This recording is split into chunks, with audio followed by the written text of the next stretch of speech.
The Marlins pitching decimated. Sandy Alcantara, Yuri Perez already down, but the injuries keep on coming for the Marlins rotation. How does that impact the rest of the season? Equally, what does it mean at the deadline? Jesus Luzardo to the 60-day IL. He will be on the IL through the deadline. How does this impact Peter Bendix's moves? Tons to get into. This is Locked on Marlins.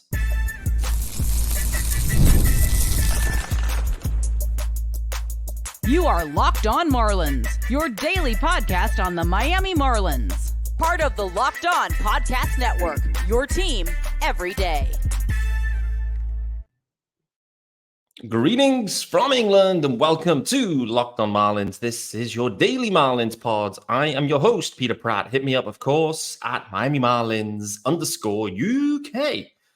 If you're listening to the pod, firstly, happy Monday to you and welcome to the show. This pod is available everywhere, of course. And make sure you leave a review, leave a 5-star review wherever it might be.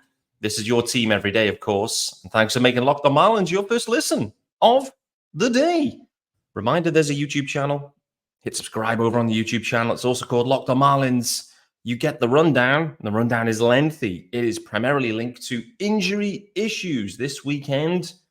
Whilst the Marlins spanked the Mariners, unsurprisingly. We're going to talk about that in some detail as we get into the show. But while they spanked the Mariners, unfortunately, all of the news primarily pertained to injuries and another array of pitching injuries for the Marlins to deal with. Boy, oh boy, it has just been insane this year for the Fish, having to deal with what they've had to deal with the rotation. So tons to get into. Reminder, this episode is sponsored by our good friends over at PrizePicks. It's the easiest and most exciting way to play daily fantasy sports. Go to prizepicks.com/LockedOnMLB and use the code, all lowercase, LockedOnMLB for a first deposit match. Up to $100. And guys, let's bring you up to date with the news in case you were doing other things over the weekend instead of watching the Marlins or looking at Twitter. Jesus Luzardo, spoke about him last week. He was scratched from his start this weekend. So we had that news on Friday. We talked about it on the Friday show with Jesus Luzardo. Skipping a start or was scratched from his start. Obviously, the last time out, we were aware that he pitched through some lower back tightness, let's describe it as. Skip Schumacher then describes actually that he's been dealing with this for a couple of weeks, actually. Should he have pitched the last time out when he went 5 innings, 77 pitches? Skip Schumacher probably believes, probably not. He's a warrior, Jesus Luzardo. So we knew that. Headed into this weekend, he was scheduled to start. We then get the news, scratched. So Skip Schumacher then calling out that, the back was still causing issues. We're going to get some imaging done. Then transpires that Jesus Luzardo has a stress fracture, it appears, in his back, which sounds awfully concerning. Awfully concerning. I would say equally I'm concerned at the fact that this has remained undetected seemingly for a number of weeks. So that's surprising as well. The injury, I would say, has caught me off guard. And I would say on Friday, my assumption would be, okay, maybe they shut Luzardo down for a few weeks. It's a 15-day IL stint. They build him back up. He may be back by the deadline. Who knows? We now get the news. Nope, it's more serious than that with a 4 to 6 week timeline associated with the recovery. No reason for the Marlins to heavily push Luzardo at this point. So let's err on the side of more likely 6 weeks. And probably, knowing the Marlins' estimation of timelines, let's probably add on a few weeks for that. So Jesus Luzardo to the 60-day IL. Not what we were expecting. I'm sure not what Jesus Luzardo was hoping for. I'm sure it's not what Skip Schumacher or the Marlins or anyone was hoping for. When we look at Luzardo's body of work this year, it's fair to say he's taken a step back from last year to a degree. There's a different type of pressure on Luzardo this year. Obviously, last year was a career year. His innings, it was the most innings he's ever thrown. Is there a connection to Luzardo throwing a career high in innings and then having multiple injuries the year after? that require not only a 15-day, but a 60-day IL stint? Maybe. I don't know if there's a connection there. But Luzardo, coming off that season, stepping up into the role as de facto ace. I mean, de facto ace is probably unfair. Like, I mean, he wouldn't be the ace if Sandy was around, but he's probably your 2. Probably. So, you know, it's a big loss, you know, for the Marlins generally. I think clearly the biggest impact here with Luzardo is the fact that the Marlins are trying to move in this offseason. They would have been trying to move Luzardo this deadline. That's now dead. It's now cooked. Peter Bendix is going to have to reevaluate, readjust. They have one less asset to move at this deadline. There's no way that you can extract full value out of an organization at this deadline with Jesus Luzardo on the IL for at least multiple weeks after the deadline itself. And I'm just going to put it out there right now. I think this could be the end of Jesus Luzardo's 2024 campaign, to be honest with you. I know they're saying 4 to 6 weeks in terms of rehab, recovery, etc. But this to me sounds pretty serious. And so considering the current situation in the season, considering the deadline is going to be passed, considering with Luzardo, there's no real need to accelerate him coming back at all. So for me, gut feel, on Monday, the 24th of June, I think this is the end of Jesus Luzardo's campaign in 24. And to be honest with you, it's the right thing to do in many ways. We'll see. Maybe he can make it back to September. We'll wait to see. Maybe there's a need for him to be back in September. I think this is a really tricky thing now for the Marlins, you know, with a good, 3 months of the campaign remaining. All of a sudden, Luzardo's down. Braxton Garrett, we're going to talk about him shortly. He's down. He's on the 15-day IL. More information expected. But, how serious is this elbow injury? Let's hope it isn't that type of seriousness. But anything arm-related, anything specific to the arm, you have to be extremely cautious at this point. So could that be the end of Braxton's 24 campaign? Eddie Cabrera sounds like he's on his way back. So that's encouraging. Brian Hoeing sounds like he's on the way back, so that's encouraging. But overall, the Marlins right now are going to they're going to be 3 months really struggling to cover innings, really badly struggling to cover innings. And they're going to turn to guys at the moment like Yonny Chirinos, Kyle Tyler that went the other day. Rodri Munoz is the 2? I guess he's the 2. Trevor Rogers is the ace. Feels like it's 2020, 2021 all over again. Trevor Rogers stepping up, baby. Let's see. Maybe Sandy's going to try and make his way back. I know we talked about Sandy Alcantara like he's done for the year. And as we would speak about on the show all the time, he's just built different. Is Sandy now, considering the position that Marlins are in, and for him in some ways, if there's a limited or zero risk in terms of getting himself back to September, frankly, at this point, I think the Marlins are going to need Sandy back just to cover some innings. I mean, again, the wins and losses aren't totally relevant. I can see the Marlins, unfortunately, needing a historical amount of innings by position players by the time this year's done. I can absolutely see that. We saw it once already this weekend. In all honesty, there's a chance, once a series, once a week, maybe twice a week, where the Marlins have a reliever or relief appearance from a position player. Manuel Rivera literally could be one of the highest used bullpen arms in the next few weeks. I don't know. We'll wait to see. But, bad news for Luzardo. It was clear something was wrong his last start. Like, it wasn't, it wasn't just a tick or 2 down. It was like 3 to 4 ticks down. It was clear that something was wrong with Luzardo. I'm glad they found the issue. I'm glad they've identified the issue. I'm glad they've taken an approach to put him on the 60-day IL. Make sure he's got an adequate amount of time. I'm glad they're not trying to get him to pitch through it or anything stupid. I'm glad that the player is being prioritized. And for Peter Bendix, who knows? Could there have been anything in the works for Luzardo? Maybe, maybe not. How far down the line could they have been? I don't know. How does this scupper the plans?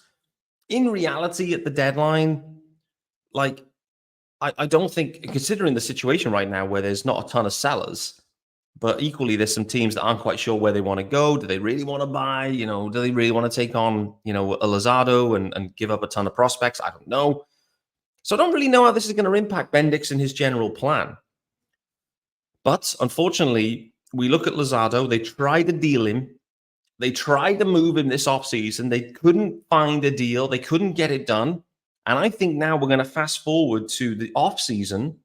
Luzardo with a limited amount of use, another injury-riddled campaign, and 1 year less of control. Unfortunately, this is the risk you take, particularly with pitchers right now in Major League Baseball. This is the risk, particularly for guys you're trying to move. These injuries are piling up all across the league. The Marlins have been impacted by it. And probably not finding a deal on Luzardo may end up being one of Peter Bendix's biggest regrets in his early part of his tenure. Maybe this opportunity and the conversations with the Orioles, maybe it came too soon for him. Was he a bit gun shy around Jesus Luzardo? I don't know. There was a lot of talk of one eye to the present, one eye to the future, etc. I do wonder if maybe the PR aspect hindered Peter Bendix and he became gun shy, when in reality, maybe his instincts were, let's get a deal done on Jesus Luzardo. His instincts were probably right. The issue maybe was that, he was a little bit gun shy.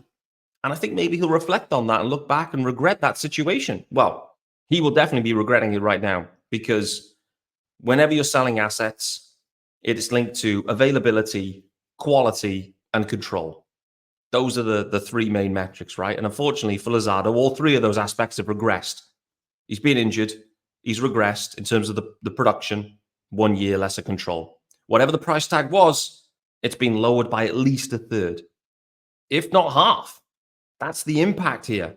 That's the impact by waiting, by being gun shy. We're looking to move these guys. We're looking to kickstart the farm. We're looking to get in some sticks, young sticks. What's this cost? What has been the opportunity cost here for Bendix associated with Luzardo? Maybe they're going to just pivot on Luzardo. Maybe they'll pivot. Maybe they think, actually, let's commit. No, they're not going to do that. There's no extensions. A deal will be done, but it won't be done this deadline for Luzardo. This offseason, conversations will reconvene. It's going to be very interesting to see where they go. Who knows the landscape at this point for other clubs that are in the hunt. We've seen just what can happen to a rotation. The Marlins, being point A. The Dodgers, I think, in a similar spot. Other clubs in similar spots. The Orioles have had a slew of injuries, a slew of pitching injuries, long-term injuries. Clubs like the Orioles, where the window is absolutely open at this point, 3 guys go down on in their rotation. They have to make moves. I still believe Jesus Luzardo is most likely to be a Baltimore Oriole. Most likely, I think that he'll be pitching for the Orioles on opening weekend, is my gut feel. There's a deal to be had here with the Orioles. I'm interested to see how it goes. I want to talk about Braxton Garrett as well, equally how this blends into the deadline more generally. The Mariners series, the Mariners were taken down by the Marlins. Yes, the stud, their record says the Mariners should have absolutely battered the Marlins. Spoke about it on the Friday episode. The pitching matchup suited the Marlins, i.e. no lefties going for the Mariners. So that was useful.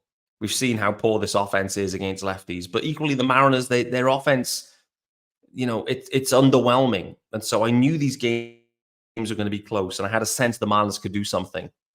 I didn't realize that Luzardo wouldn't be there either. Well, I did, but that definitely hurt.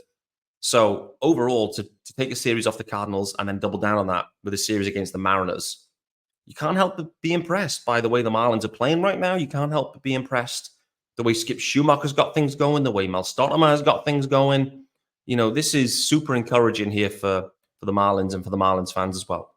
So we'll carry on the conversation here. Before we do that, it's time to let you know, firstly, about our good friends over at FanDuel. Yes, sir. And guys, it is absolutely betting season. I love sports and I love them so much. I never want them to stop. This is absolutely true. But as the playoffs wind down, we get fewer games and the sports aren't sportsing like I want them to. But FanDuel lets me keep the sports going whenever I want. All I have to do is open the app and dream up bets anytime I'm in the mood. And this summer, FanDuel is hooking up all customers with a boost or bonus daily. That's right. There's something for everyone every day, all summer long. So head over to FanDuel.com/lockedon and start making the most out of your summer. FanDuel, official sports betting partner of Major League Baseball. And this episode is also brought to you by our very good friends over at PrizePicks. Yes, sir. And as we know, it is absolutely America's #1 daily fantasy sports app with over 5 million active members. It's the easiest and most exciting way to play daily fantasy sports. Unlike other apps on PrizePicks, it's just you against the numbers. All you do is pick more or less on 2 to 6 player stat projections and watch the winnings roll in, baby. Get in on the daily action with your friends and become part of the PrizePicks community today. You can now win up to 100 times your money on PrizePicks with as little as 4 correct picks. You can turn $10 into 1,000. Yes, sir. And with the finals over, the hoops action doesn't stop on PrizePicks. Women's basketball is still heating up with stars like Caitlin Clark and Angel Reese looking to make names for themselves alongside greats like Brianna Stewart and Wilson. Wilson, I'm going to go with. You could win up to 100 times your cash watching them ball out. So what have you got to do? Simply download the PrizePicks app today and use the code LOCKEDONMLB for a first deposit match up to $100. That's the code, and it is LOCKEDONMLB on PrizePicks for a first deposit match up to $100. Pick more, pick less. It's that easy. All right, guys, welcome back to Locked On Marlins with me, Peter Pratt. On Monday, the 24th of June, Braxton Garrett to the IL. Jesus Luzardo, as we've already discussed, to the 60-day IL. The Marlins discover a stress fracture in his lower back, and they move him promptly to the 60-day IL. He pitched through the pain. Unfortunately, the pain was maybe more serious than they'd anticipated. Not optimal for the fish. Not optimal for Jesus Luzardo, clearly. In my opinion, that probably ends his campaign. I think the Marlins will be super cautious. There's no need to push through. Shut him down if required. I think that potentially ends his campaign. Equally, how does this impact Peter Bendix and what he wants to do at the deadline? Honestly, it's a huge blow to Peter Bendix at this deadline. A lot of teams are in it. Not a lot of teams are selling right now. There's still just over 4 weeks to go, 5 weeks to go, let's say. Things can change, but right now you look across Major League Baseball, who's in it? A ton. Who's out of it? What does the talent look like? Not great. Not great. Jesus Luzardo would have absolutely been one of the prized pitching assets at this deadline, and they have a ton of buyers, ton of competition, perfect selling conditions for the Marlins. However, Jesus Luzardo, 60-day IL, 4 to 6 week window, and probably more. He will not be moved this deadline, and it is a huge setback for Peter Bendix, in my opinion. Yes, there will still be work to be done by Peter Bendix this deadline. Tanner Scott is the prized asset in terms of relievers. He has continued to be very Tanner Scott-like. Even when there's traffic, some of it self-inflicted, even when that situation occurs, Tanner Scott is unfazed, absolutely unfazed. He has been, after a slow start, no doubt, but after a slow start, he has been lights out for the Marlins. And as an expiring contract, he will be moved unquestionably. The question will be where and for what return. Very interesting. Peter Bendix has a ton to do. There's some other relievers that have stood up. They are Declan Cronin continues to demonstrate his abilities. Andrew Nardi looks to be back to some sort of version of Andrew Nardi from 2023. There's maybe 3-4 relievers I think that could be impactful for other clubs. The interesting part here is, from a deadline perspective, beyond the relievers, are there any offensive guys that could be moved? Josh Bell, I think, continues to, be Josh Bell. I think the Marlins are going to eat the dough, and I think Josh Bell is going to be moved. And I think they will find a home for Josh Bell. The return won't be amazing. It won't be. But I think from a Marlins perspective, likely what we'll see is them prioritize a couple of young studs, potential young studs, get them into the system, 18, 19-year-old dudes for Josh Bell, like a couple of flyers, right? I think that's how it'll be seen. You can see the deal now. Marlins retain the money. Josh Bell goes to X. In return, 2 guys that you haven't really ever heard of that maybe have shown, 1 or 2 tools at some point. But the Marlins feel like there's something there. This is the moment. This is the moment for Peter Bendix. I've spoken about it plenty on this pod. I think this deadline is absolutely ginormous. I've already mentioned the Jesus Luzardo news is a real setback. The other question now, because Josh Bell, I think, for me, I think there will be a trade to be made for Bell. Tim Anderson equally was an expiring deal. Obviously, there was a lot of interest with Tim Anderson when he signed with the Marlins. And it's fair to say it was a very sluggish start. However, Skip Schumacher always maintained the positive outlook on Tim Anderson. He's doing the right things. He's working hard. It will turn around. We're starting to see in June that it has turned around from the previous months. It's pretty, he's hitting over 300. It's a pretty empty it's a very empty 300. There's no walks and there's no extra base hits. But there was a walk-off mixed in there. Like, Tim Anderson is contributing now. Is there a role he could play on a contender? Maybe not as a primary guy. Maybe if an injury pops up. Maybe as a bench guy. I don't know. But I get the sense with Tim Anderson that originally in my head, all hope was lost. I was like, this guy's going to be DFA'd. He has to be moved on after the deadline, and we'll get some younger guys in. I think now we're in a situation where there could be a minor return, and anything the Marlins can get back on Tim Anderson at this point would be a win. If they could save the rest of the money, like $2 million or whatever it might be, then great. But again, I think similar situation maybe to Josh Bell, like eat the money a bit, see if they can get a better prospect, wait and see, probably again, an 18-year-old flyer, and you just, send them down to low A or, the Dominican Summer League, whatever it might be, and we just see what's cooking in the future. I don't know. I'm more hopeful, though, than I was. It's fair to say, though, I was looking at the Savant page from Jesus Sanchez yesterday. Boy, oh boy. Jesus Sanchez's Savant page is absolutely glowing red at the top half. It is on fire.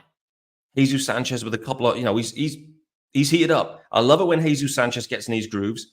Equally unsurprising, the Marlins, actually, I think there was a lefty-on-lefty crime earlier this week, but, the Marlins had a little run against some righties. Lo and behold, Jesus Sanchez piled in. And so the question you have to ask now at this point is, I know, Craig Mish kind of putting out there, he believes Jesus Sanchez will be with the organization next year. And I understand why. But considering what Jesus Sanchez is doing right now, considering the cost, considering the profile, considering what the underlying metrics are telling us with Jesus Sanchez, where you can just get the ball in the air, it could go a long way. Considering all of this, I do wonder how many calls the Marlins will get on a guy like Jesus Sanchez. Equally, Brian De La Cruz is putting forward at the moment his best Teoscar Hernandez 2.0 version of himself. This is it with De La Cruz. He gets hot for a bit, then he cools off. He gets hot, then he cools off. And it's like, but I must say, we're into one of those hot streaks. And the power is real there with De La Cruz. It is. Definitely has that kind of, 30 home run power, if we're completely honest. So, and the Marlins going to get some calls on De La Cruz. The question is with De La Cruz and with Jesus Sanchez, the Bash Bros. I mean, firstly, do you have to trade them as a duo? I mean, could you separate them guys? They're like twins. Can't separate them, right? But I do think with those guys, like, are the Marlins going to get calls? And do they consider making the move there at that point? Considering, there's, De La Cruz in particular offers limited amounts apart from the offensive side, which shouldn't be underestimated, by the way, considering what the Marlins offenses look like. So, there's no defense really. There's no base running. There's no speed. It's, it is what it is. Who needs that and who's willing to pay for it? Don't know. Maybe no one. Jesus Sanchez, I think, is a very different type of there's a different type of intrigue, I would say, with Jesus Sanchez. He's a lefty as well. Fielding's a touch better. Arms a touch better. Base running, when his head's screwed on, probably a touch better. Like, I think there's more upside with Jesus Sanchez. And so I'm intrigued. Do the Marlins get calls? Could they move Jesus Sanchez? Absolutely. They're listening on everyone. Every single guy they will listen on. Craig Mish saying that he expects him to be with the Marlins next year. I can understand why. But things change. Teams pivot. They may want to overpay. Jesus Sanchez, I think, is showing signs of improvement. Is he on the upward curve at this point? What are the underlying numbers saying? Could you could you buy into Jesus Sanchez? I think in many ways, yes, you can. Yes, you can. Let's hit the final ad, and then I want to talk about Braxton Garrett really briefly. Seem to have segued away into some of the offensive guys. Jazz Chisholm obviously exited the game as well for two of the games against the Mariners. He exited early. One because they were getting spanked, but yesterday exits, I think in the 6th inning. And there was obviously that then starts to cycle a couple of rumors. Haven't seen anything related to trades at this point, so potentially Jazz a touch banged up at this point as well. So we're going to carry on this conversation. But before we do that, let's let you know about our good friends over at SupplyHouse. Yes, sir. And you can get supplies from the site that's made for the skilled trades, supplyhouse.com. Supplyhouse.com is the reliable way to order plumbing, HVAC, and electrical products online. Their easy-to-use website is packed with helpful resources and the latest product info to help you get the job done right. Shop a complete inventory of over 200,000 parts from over 400 top brands and get your order delivered right to your door with fast shipping from coast to coast. Need help with an order? No problem. Get expert support with industry-leading service from the friendliest folks in the business and talk to a real person every time. No bots. Pros in the skilled trades can get a competitive edge by joining SupplyHouse.com's free Trade Master program. Every Trade Master gets access to a dedicated phone line, free shipping, and discounts on every single order. Join the thousands of trade pros already benefiting from their free membership at supplyhouse.com/TM and order plumbing, HVAC, and electrical supplies from anywhere with just a few clicks at supplyhouse.com. All right, guys, final segment here with me, and it's going to be a brief segment because it run over. I started talking about Tim Anderson, Jesus Sanchez, and Brian De La Cruz by accident. That wasn't on the docket, but nevertheless, interesting to touch on. Listen, for the next 5 weeks, we are going to be really thinking about the deadline. We're going to be really talking about, I'm really interested to see strategically how the Marlins approach this deadline. We know the guys that have to be moved, and Tanner Scott is the guy. Josh Bell, I think, is movable. Tim Anderson could even be movable. But beyond the guys that have to be moved, where does Peter Bendix go with the guys that could be moved? That's the key question. Where does he go? How does he do it? It looks like a seller's market at this point. A lot of teams, no one selling, everyone looking for upgrades, everyone jostling. A win or two will put you over the top. And it'll take you maybe from the 6th seed to the 4th seed. Like, there's so much that can go on here. So I can absolutely see the Marlins doing some deals with some of the NL clubs that are really jostling, particularly one at maybe the Central.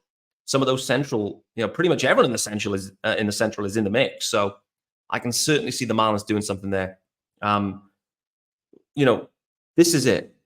This is going to be the key bit for Peter Bendix. Where does he go? What does he do at a deadline when the Marlins are cooked? There's guys that have to be moved, but they're guys that could be moved. Pitching's normally, and considering the offense is so underwhelming, pitching is normally where you'd look, right? But considering everyone at this point is hurt, do they revisit something with Eddie Cabrera? I think it sounds like Eddie Cabrera could be back soon. Maybe he's pitching back with the Marlins in July. Eddie Cabrera, to me, it feels like the Marlins are trying to get a deal done. It feels to me like irrespective of what happened with Luzardo, I think they would have looked to have moved Eddie Cabrera this deadline. And considering the Luzardo situation, I think they may have to do that right now. We'll wait to see.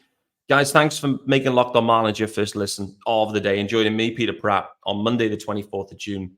We're going to be back all through the Royals series, looking at what should be another tight series against another AL team. The question is can the Marlins keep this plucky run going? I think the Marlins are due to face 2 righties and 1 lefty.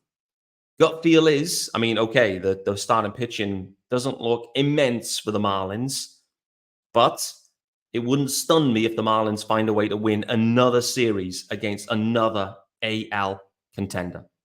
See you later this week, guys.